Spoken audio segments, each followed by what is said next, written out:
Hey everyone, welcome to Revolutionary Health. I'm Charles Stevens, the Executive Director of the Counter Narrative Project.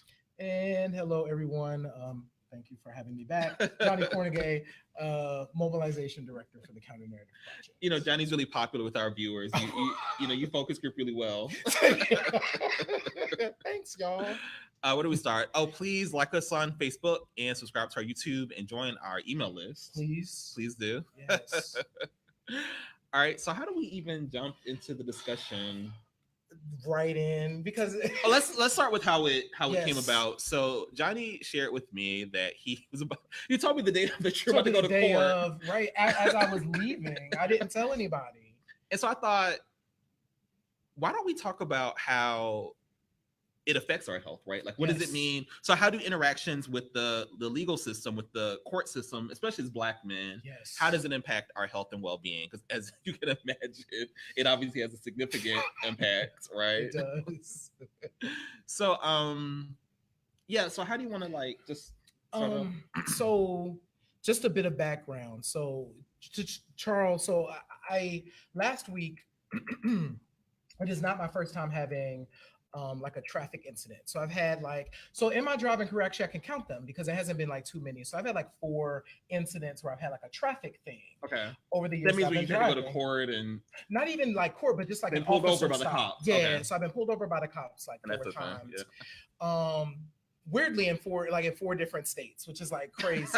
So 4 times in 4 states. Right. Over the course of like 20 years. So not too bad, right? Okay. But so the first thing, so I had gotten pulled over surprisingly by the police, and I was having a really good day because I had just come from the farmer's market. Okay. I had my food in the bag, and I was going to make me some You thought you was breakfast. just doing it. I was doing it as the cab farmer's market too, All right. and it got pulled over by the cops. Okay. And so immediately I started running down all the things that I could have done. So okay, Right. You start like, yeah, so you see the list. sirens. And the first thing is like, are they pulling? Are they pulling me over? And then you pull over. You Right. started running through like, okay, what could it be? What did they pick up Right. on? So let me tell you. So when we think about the way interactions with police affect people, particular Black folks, Black men. So I was so startled by it when I pulled over. One, I couldn't find it. I just suddenly couldn't find a place to pull over, right? Like I was suddenly like, oh my God, I need to find a place to pull over. I ended up pulling into the wrong side of an apartment complex entrance. But it directly was related to how nervous I was. Because you're thinking about, oh my God, what did I do? Oh my God, why are they pulling me over? What could happen? What could happen? Where can this go? And the crazy thing was, and to paint the picture for folks, I ended up having to drive like far down the path, right? So I immediately like, no one's down this path. Anyway, turns out, so went through it, learned that the reason why I was pulled over was actually a legitimate reason that I didn't know about. And okay, so I was nervous the whole time. The cops themselves were nice, but I was also really conscious of how things could change really quickly. Oh yeah. So even though they were nice, it was like I can't rest on that, like because anything could change this experience. So not only, so you start out nervous, right? You start out like, oh my God, I just did like a wrong traffic thing by pulling into the out of an apartment. I already am being pulled over, and I also don't want to make these officers jittery because I'm trying to. There are consequences. Yeah. So it turns out, so I received the ticket, and they were like, okay, here's your ticket. You have to go like show up at court in this day, right? Fine. I was like, okay. So they towed my car. My car was towed for like one day. Like I literally got the car back the next day, but had to tow my car. So I had to take an Uber home with my groceries, right? Oh, wow. So the day just went completely the day left. just went so left. But you know what? I was like, it's cool. I'll get the car back tomorrow. It's not a big deal. But here's how here's what I immediately noticed in this particular process, because I never had a situation where I had to have the car towed before. Yeah. So what I immediately noticed was So how they much wouldn't of even a like let you trap. drive it. They wouldn't even let you drive it No. home. Yeah. So I immediately noticed, well, okay, and I can tell the people what it was. Okay, so here's what you need to know that in Georgia. So what happened was I had an insurance lapse that I didn't know about. Mm-hmm. And so I'm like going through, everything was normal. Now, fortunately, it hadn't been long Yeah. and I was able to fix it really Yeah. quickly. But here are the consequences to even that short period of time. Mm. You have to pay. So because they had to take the car, I couldn't drive it. Literally, I was like maybe a mile from my house. Mm. So I had to take the car, Mm. which meant I had to pay to so I had to pay to have the update to the insurance, right? So I did that, which is fine. Not a big deal. Got that handled. Then had to Uber over to the toll place. I get to the toll place and they're like, you need to get a release from the police department first. Oh no. So I went. So I had to go take from the toll Uber place back to the police. back to the police station. So you're actually walking into the police station. So I had to go back to the police station, walk into the police station, talk to the officer. Wow. And do all that thing, right? And then they give me the release, and then I have to now go from the police station back to the toll place. So these are like Ubering all the way around. So that's money to so it's money to Uber. I'm not counting the insurance because that needed to be fixed. So I had the money to Uber 3 times. I had to and then pay the impound. Mm. So it's like it was just like already you can see how people can easily get caught up. And so there were people that even in the space like that were really stressed out. Mm. So that's one thing. So everything, okay, that got good. I'm like, okay, I have to go to court. It's like 2 months from now. Cool. Mm. I had it on my calendar. I had like 3 reminders set on my calendar. Do y'all do that where if you have like a court thing, is it like that for you where you have like three reminders and other like an alarm that goes off? Right. So I had all of these reminders because I didn't want to forget, right? But it's related to anxiety, right? It's related to anxiety. Mm-hmm. So I set the reminders and then I put it out of my mind, mm-hmm. right? But then a week goes by and you get the first reminder. It's like, oh, I got court next week. I got court. It starts building up. And then, so I set a reminder for the week before. I set a reminder for like 5 days before, and then the day before. And then, of course, I get one that morning because it's like early morning. Yeah. So I didn't even mention it because I'm like, I've done like a traffic thing before. This is going to be super quick. I just need to go in. Mm-hmm. I need to figure out how much this is going to be. Mm-hmm. Do. Okay, not the way this one went. First of all. Oh, I see Art waving. Hey, Art. Hey, Art. How are you? First of all, the anxiety of walking into a room and realizing you're probably one of 100 in this very small courtroom in this little small town in Georgia. And immediately the gravity of it sat in. I literally, yes, I had anxiety about going overall, but I was like, yes, you have this anxiety, but it's going to be fine. It was the moment I walked in, it was like, do I need a lawyer? Like, I could literally not walk out of here. Oh yeah. I could literally not walk out. And I'm wondering if people have had that experience where you're like, I think this is routine. I think it's simple. No, remember when I had my court thing and I like yes. Yes. I put Johnnie on alert. I was like, I have a routine traffic thing going into court, but I put you on alert. I let people know. Which so I was surprised you didn't do that with me, but I was like, could you come down here with me? I don't know how this is gonna go. I gave you my banking account information. I was like, in case, because I'm like, there's no reason for this to go left. Yes. But I'm a Black man walking into this court system, into this traffic court thing. Yep. I don't know how it's gonna go. Yep. And I think, okay, so we're now getting into. It's funny that you mentioned that. Because I think we're now getting into, there are some of us who... were you ashamed? Is that why you didn't want to share it? I think ashamed, and it was like simple, but yes, ashamed, one, but also I'm a handle it type of person. So you are a handle it kind of person. So this is the trap, y'all, and this is why it's important to have people around you that love you, right? Because, and you have to utilize the folk. Because I would have stopped everything. I was like, I would have just like, I'm here, you know. And my best friend said the same thing. He was like, I didn't realize that was this morning. I would have gone with you. Yeah. Yeah. And I was sitting there thinking like, oh, why didn't you say anything? But part of it is, you know, feeling ashamed, like I should have had my stuff together. This shouldn't have happened anyway. It's a very vulnerable to talk about. I mean, I don't know about for y'all, but it can be really vulnerable talking about, especially for those of us that are they're handlers.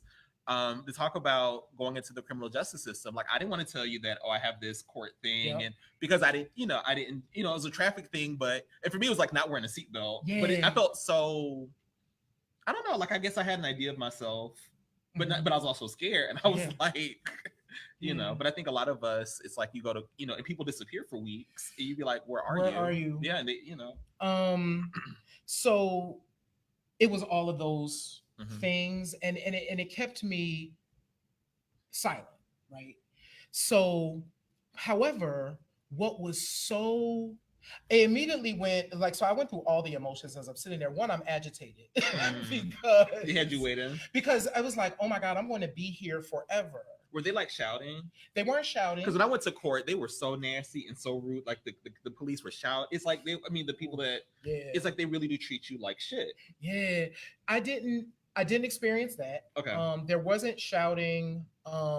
There was a general like, oh my goodness, when I realized how many people were in there, and then what the category of my offense was. So while I'm thinking that this is like, oh, I'm just going in and I'm a, first of all, probably, give the folks a couple $100s or whatever this is, and I'm going to walk out. Yeah.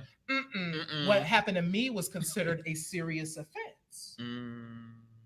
And I was like, and they let you know that. And they were like, okay, so we're going to handle accidents and speeding tickets first, and then we're going to move on to serious offenses. And you're like, what? So the anxiety goes up. The anxiety, and so I'm like, so okay, so on a scale of 1 to 10, 10 being, serious panic attack, 1 being what do you think your stress level was being in the courtroom? So it changed over time. Like, it kept going up. So initially it was, I'm annoyed, and so I felt the anxiety, right? So I was probably already at like a 4 or 5. Because I was like already not wanting to go. It's like a police station. It's a courtroom. And then when I walked into the courtroom, baby, this is a small town. It was small. So it was like, the judge is right here. All the people are sitting out here. And it's just, it was a lot of people. So I immediately was like, oh. So then my 4 or my 5 probably went up to like a 7. I don't think I've ever seen you at a 7. Right. And so I'm sitting there, but I'm being real cool about it. Right. Calm, cool, collective. Right. Are you doing your breathing? Well, right. But I also was like, okay, so I'm not the only person in here in this category, right? So then it starts to go down. So then stuff happens, right? So then they start calling all of these things. And then I went from like agitated to like fearful to like angry, because then you realized like these, in all of the previous experiences that I've had, it just wasn't this much money. Like I realized how much money people had to pay. Sucking money out like of you. It was literally like nothing started below like $250. And that's how they get you. They try to put you on little probation things, and you got to pay a certain amount. That's how they get all you. of these things. It's a black man trap. It is a black man trap. So I immediately was sitting there like, oh my God, this is a lot of money for this city sitting in this room right now. And you had people you had young black men who had been back to the court multiple times because they hadn't necessarily brought the right stuff back. So then they got to come back again. They make them come back to court. And they were like, hey, so they got to set another take date. off from work and all. You got to set another date so then you can come back and you can do. And I'm literally sitting there. So then I'm like, okay, this is a thing. So then it's still going. So now, meanwhile, I didn't tell nobody because I thought I was going to be in and out. I was not in and out. I was there for like 3.5 hours. See, I think when anytime you're going inside a courtroom or interacting with the legal system, you need a plan. You need a support system. You need to let people know. You know how we talk about when you're hooking up with somebody, You go inside a courtroom. I don't care what it's. I don't care if you go Sure. inside a courtroom to use the restroom. Yes. You need to call people, let them know I'm Yes. going in, Yes. so they know. Absolutely. And here's so there's a couple of things that so as I went through, I learned a lot about um how I had never, because I had never sat through an experience, a court experience like that. Like literally my other experiences was like, I'm gonna go in, it's gonna be like they Quick. probably will yell at me a couple times because I'm not in the right line, because I wasn't following directions. So I was reading my book. Which of course I brought a book with me. I always bring a book. I'm like, I don't know how long I'm gonna sit here for real. How did you dress? I dressed regular. Like I thought about dressing up, but I wore like a jeans in it because I was convinced. I was like, okay, I've Really? done this before, and every time I do a whole thing, because what I learned as a young person, when I went to court, I had on like a suit. You were dressed up. I saw you after. I was like, I don't know how this is gonna go. Right. Because that's what I was taught. Right. Yeah. So when I was taught, so when I first started to go, and I'm curious to know if people, so the conversations I definitely had when I was young were around how to interact with police and then how to show up in court. And most of it was make sure you keep them hands on that steering wheel when you're doing that interaction. And then two, when you have to go to court, wear something nice. Yeah. So my whole life, you know, in those other like 3 times I did like a version of that. And then this time, like, okay, I've had experience with this before. I'm just going this way. So I didn't feel out of place in what I had on based on, you know, the rest of the people in the courtroom. But I will say that what I definitely learned to not underestimate the gravity. Were you ever afraid during the experience? Like, did you have a feeling of fear when you're in the courtroom? Yes. I don't know that it was based on what I was seeing, but okay, so because I was in the serious offense category, folks, like they were like, that can suspend your license. And what I was hearing was go to jail. I don't know why I was equating those two things. First of all, I've never had my having a like suspend my really like suspend my license for, and then I realized clutch pearls and everything. It was a whole thing, like, because I just really didn't. So there was a point where I think I felt fear. But once again, it was a wave of emotions. And because you had to sit there and listen to other people's experiences, that was really uncomfortable, because this is people's private lives and you just don't know where people are coming from and what it's going to take to get them out of the situation that they're in. And starting at like 250, that's a lot of money. You know what I'm saying? So there were plenty of times in there where it was like, okay, so when because you had to listen to when people were going to pay. Like, so you got to hear everybody's offense, how they pled, what they were being charged, how they were going to pay, and what needed to happen. And 95% of the people in that room were Black. So there was a wave of emotions that I felt that I had never experienced, that I never felt in a courtroom before. And I remember being, wanted to go. Like, I could not wait to go. And I wanted to get out as quickly as possible. I was like, don't pass go. You need to go home. And every time there was like another thing that you had to like go through and do, my patience kept going down. And what's crazy about that is there was at one point where I remember my legs were just like bouncing up and down, bouncing up and down, bouncing up and down, because I was like, I don't know. And you can't leave. Like you can't leave. It's like you're stuck there. You can't like go. You have to stay. You have to sit and wait. Yeah. And you have no control over your none. Yeah. And it was bouncing up and down. And and what I realized for me personally, and I don't know if other folks out there have felt this, but you literally felt out of control of your like, your time. You could do whatever they want to you. Yeah. They could do whatever they want. And I just had to sit there and wait my turn. Yeah. And also I'm listening to all of these people, and I'm an empath, and I'm listening to their issues and da da da, and I'm like, oh my God, let me out, let me out. Art Jackson says, as a person who has gone through a trial and 10-year sentence in a U.S. penitentiary, this is a conversation that is so needed. Thank you, Art, for Thank you sharing so that. much, Yeah. Art. Yeah. Um, Because I mean, we don't, I'm like, I don't know if we really talk about, I mean, I think it's Black gaming. I don't know if we talk about like the fear and vulnerability in that mhm, way. mhm. Um, and just what it means to be in a courtroom, Yeah, the fear of like, yeah, what could happen, right. anger, Yes. certainly, Yep. and what it Uh, means. Yeah. I I can't.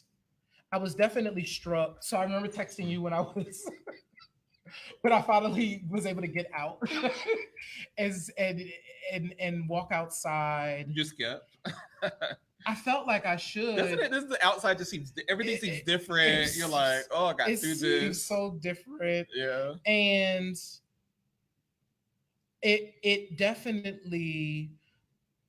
I'm glad that we decided to have this conversation and Mm-hmm. talk about it, because I'm grateful that things are going to be fine. Now here's the deal though. So here's how the system works. I cannot drive a car, any car. I have to be sure that any car for the next 5 years that I'm in has insurance on it. Because if not, I I'll have to plead guilty or plead not guilty and go through like a trial. For Like, not driving without yeah, yeah, insurance, yeah, yeah, yeah, you yeah. have to go through a trial for that. So no, you don't have to, but if I because there's so here's the thing. So there was three ways that you can plead. Yeah. So you can plead guilty, which puts points on your license. You can plead no contest, which doesn't put points on your license. But for this particular offense, you have this 5 year no contest thing where you can't do that again. And and it ties, and I don't even know how it ties. This is a question I need to ask for someone. Does it tie back to specifically what happened, or could it be applied to something else? So I'm not sure. But so there's guilty, which will put the points on your license. There is no contest, which doesn't, and does this because the judge would explain it each time. Or then you can plead not guilty, which means you have to talk to, if you have a lawyer, of course, there you go, or you talk to the public defender, and then it gets referred somewhere else. I mean, even with my like when I told you when I went to traffic when I had the traffic court thing, I was just struck by how like they stripe. It's like you have no dignity. It's like they just how they and it was weird because I'm like, how many times have I been in spaces where other adults could just yell at me, stand in line, just all of this like telling you what to do and where to stand, and you can't go in this door. And I mean, it was just completely. I felt like I was in school again, which I mean, tells you something about the schools I went to, but it was just like. I mean, as an adult, like how many times could people yell at, and you can't say any? I mean, you could, but you have a gun and I don't. So, yeah. And for some folks, first of all, you just don't know what to do necessarily. So when you go there and you're like, stand here, or you shouldn't stand there, or you can't sit there, and it's like it's so arbitrary. It's like it's completely arbitrary. It's like it just gets completely ridiculous. So yeah, I do feel like talking about these experiences is incredibly important. Yeah. And because you just never know. One is keeping up with email. So had I kept up with email, you know what, quite frankly, no shade, it was ended up in like a spam thing. So, but still keeping up with email, folks, is important. So you just and as an adult, just fighting with me because and I'm by no means like we all struggle with stuff, but with the insurance stuff, I don't usually like doing having money come out my account direct, but that's like one of them bills. It's like maybe a few bills where it's like it just comes out. Exactly. I'm just like, I know that if I have to if I have to, I don't trust myself enough. Exactly. You know, the Obamacare might lapse, like all the other stuff Absolutely. might lapse, but that car insurance, Yep. because it's like such a way for them to get you into the criminal justice system. Absolutely. And so definitely keeping up with if your card is about to expire. But let me also say that I Mhm. think that I mean, I think it also speaks to the necessity of their, like, why is this a criminal thing? Like, I get the gravity of Yes. not driving without insurance Yes. and all of that, but is that, I mean, again, are there ways? I mean, it just speaks to just the specter of mass incarceration and Absolutely. how we just constantly punishing people by putting them in Yes. cages. Yes. Because had you showed up, because had you not been on top of it, had you not, God forbid, I missed the court you date. missed the court date, and then Warrant it for would my just be, arrest. mm-hmm. Warrant for my arrest. Yeah. And they would have. So here's the thing: if to your point, it's like thinking about when I think about the systems, right, and how they are made up, right. So if we know that something was there but now it's not there, like what is the notification, like what is, first of all, what does that look like? I mean, it's completely, I mean, what you realize is that, so if you make one minor, if you make just even a tiniest mistake, if, like you said, it goes into your spam folder, which is something you have, I mean, I guess you have some control of, but it could just happen, and then everything, like, yep, goes crazy. Yep. Yeah. So there's, but is it, you never fit, so is it resolved? Is it done? It'll be resolved. Oh, it's still kind of ongoing. This was really expensive. Really? This was an expensive ticket. Now, what was crazy was it was not nearly the most expensive, really? Because I only had the one serious charge. Because here's the thing that also happens: they could suspend your tag. They could suspend your tag. They could do all of this stuff. Fortunately, none of that stuff happened because I was able to catch it before any of that other stuff happened. Yeah. But God forbid they suspend a tag and do all this other stuff, because those are more charges that get added. And, and with this, like, you can't have your cell phone in your body business in Georgia, where you can't not only not text or just even be on your phone or even be touching it's like a whole thing. Yeah. I'm like, is it just a way to make it easy to pull you over? I feel that way. I definitely feel like with the way things are set up. Yeah. It just makes me, so it's funny how I was stressed going in. This makes me hyper attentive to every time I get in the car now. Like you sit upright, you're like single time. But it's like I have the insurance app now on my phone and I look at it. In particular, if I'm about to drive through the town that I drove through. Well, my thing that I do, my trauma thing is I check my license status like at least every month. Like you have like, even though I have no reason to think that it would, but because it's like a lot of people, their license will be suspended, they don't even know it. And that's another way that they get you. Yep. So I'm like, I check my license status. I mean, completely for no reason. I just check it like probably every few months just to make sure. And think about the weight that carries. The weight. That's one more thing that you have to keep track of. Yeah, and let me just also make clear, even though we're kind of looking at it from a sort of individual agency perspective, right? I mean, the issues really are with the systems and structures. I mean, I think there's so many policies and things in place that just really take advantage of vulnerable communities. Absolutely. That have everything to do with the incarceration of Black folks. That just, I mean, I know some people accuse me of being paranoid, but I mean, no, really, it's like you realize the ways in which the system is set up against, particularly folks that are, economically distressed, where you have to take off from work and, lose a whole day's pay if you're hourly, if you get paid hourly, and like you realize how all this stuff is just it conspires against you, and you find yourself having to make some really hard choices. Yep.